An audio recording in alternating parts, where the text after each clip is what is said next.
Hello everyone, my name is Abigail Tunugio, and today I will be going over how to write a proper conclusion. Now, what will be in this presentation?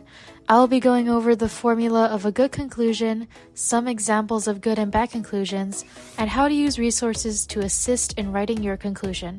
Firstly, we will be going over the formula. The formula generally consists of the thesis, a summary of your ideas, and closure. On the screen, I have displayed the formula along with some helpful tips. The formula is as goes. We should restate the thesis in different words, summarize our main points, and give something the readers can think about. This is the example thesis and supporting arguments that I will show in this essay. The topic is regarding uniforms in schools and why it's bad. Next, we will be going over examples. I will show both good and bad examples while following the formula. Now I'll be showing you how to make a good conclusion. Firstly, we should make sure our font and font size are in the proper settings for MLA format. And as for our text alignment, we may leave it on align left. To start off, according to our formula, we should rephrase our thesis statement. Here's one way to rephrase it. I have copied and pasted to make the process easier. Then we summarize our points, and we leave something for the readers to think about. There are a variety of things that we can do at this point, and I chose to do a quote. We can easily search for a quote on Google, Bing, or any search engine. And I am now trying to find a nice and easy short quote for us to put into the essay.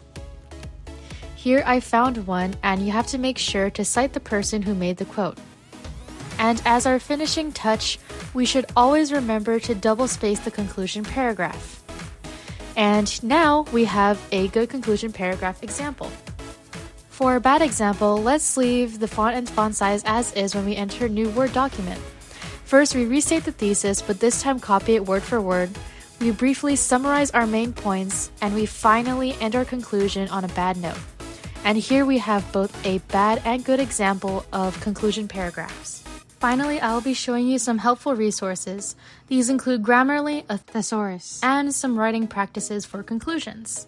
Using our resources is a helpful way to help us write a conclusion paragraph. A helpful tool for us would be a thesaurus. You can use the official thesaurus online and search for the word you want to change.